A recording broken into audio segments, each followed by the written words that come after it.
Presidente, senhoras e senhores deputados, senhores membros do Governo, Sr. Ministro, eu trazia aqui um discurso preparado de análise ao seu Orçamento de Estado, mas a sua intervenção inicial e a sua entrevista hoje ao Diário de Notícias obrigam-me a alterar parte daquilo que eu vinha para dizer.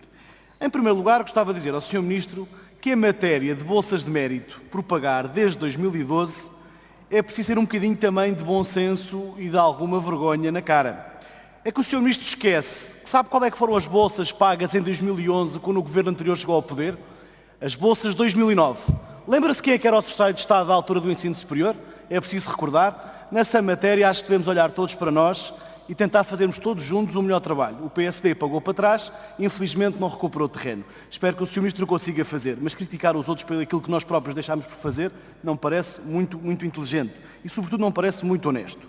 Mas, Sr. Ministro, também lhe vinha aqui falar de outra matéria com que iniciou a sua intervenção, que tem a ver com a divergência da Europa. Como é que o Sr. Ministro consegue dizer isto, que Portugal divergiu da Europa, se ao contrário do tempo em que o Sr. Ministro era Secretário de Estado responsável por esta área, Portugal conseguiu passar a deixar de ser contribuinte líquido na área da ciência e da investigação e passou a conquistar mais poder? O Sr. Ministro abana com a cabeça, mas eu já ouvi ao lado do Comissário Europeu, Carlos Moedas, a abanar a dizer que sim, todo contente com o mérito que Portugal tem por em 2014 e 2015 ter conseguido ultrapassar isso mesmo. Não sei como é que consegue explicar. É que agora Portugal consegue ir buscar mais dinheiro à Europa porque é mais competitivo, os nossos centros de investigação, antigamente não ia. E, portanto, não sei como é que diz que Portugal divergiu. Mas isso ficará com a sua consciência e, sobretudo, com a forma como apresenta as questões.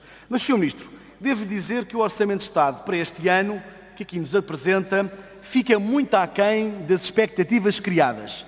Fica aquém daquilo que esperávamos, tendo em conta as críticas que o Sr. Ministro e os restantes partidos da coligação foram fazendo ao longo de 4 anos. E fica ainda mais aquém daquilo que o Sr. Primeiro-Ministro disse muitas vezes, que ia fazer um aumento significativo do investimento na ciência e no ensino superior.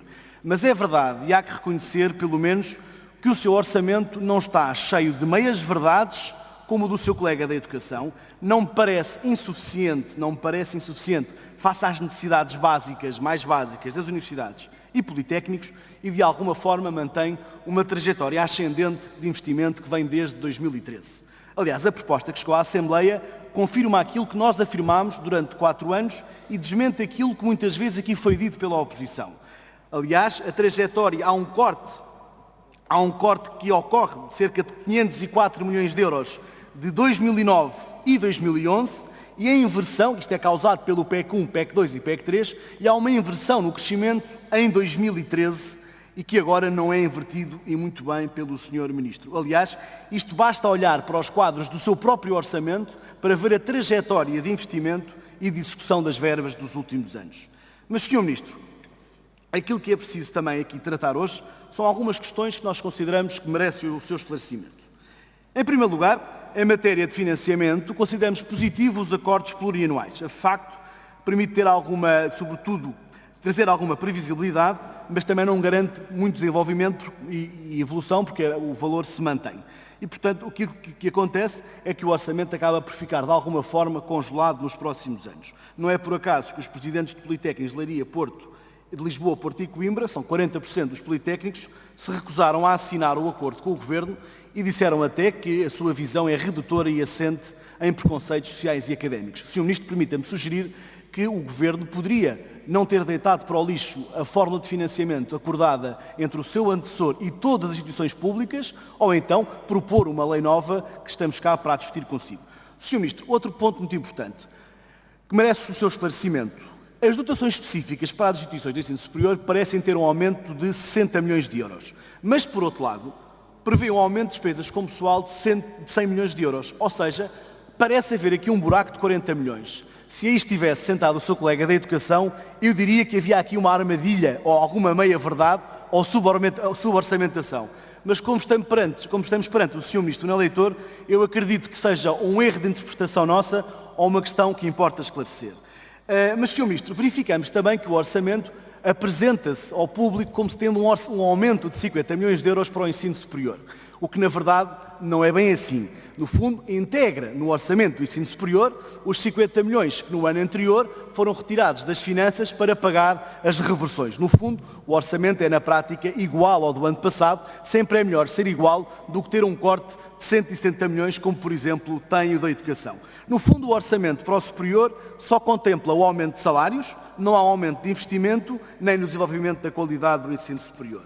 Relativamente à ação social escolar, há um esforço importante, deixo só apenas um alerta. O esforço do Orçamento de Estado baixa 33% para 26%. Há menos de 7 milhões de euros do Orçamento de Estado, mas há um reforço de fundos comunitários. É um alerta, mas que me preocupa para o futuro. Importa é que não se atrase ainda mais a pagar as bolsas, para não voltarmos ao tempo do Sr. Secretário de Estado, em que as bolsas eram pagas praticamente em janeiro. Aí não houve reversão por parte deste Governo, mas espero que não continuem a atrasar como estão neste momento. Na área da ciência e da tecnologia, aquilo que eu gostava de dizer ao Sr. Ministro, e que me parece importante, é que aqui não muda muito o investimento que é feito na ciência, mas muda a perspectiva que o Governo tem na forma como faz este apoio à ciência. O Governo mantém, grosso modo, o investimento que era feito, mas há uma tradição socialista que nós não criticamos por criticar, não dizemos que é uma vergonha apenas porque gastam de forma diferente o mesmo recurso público, dizemos apenas que é discutível.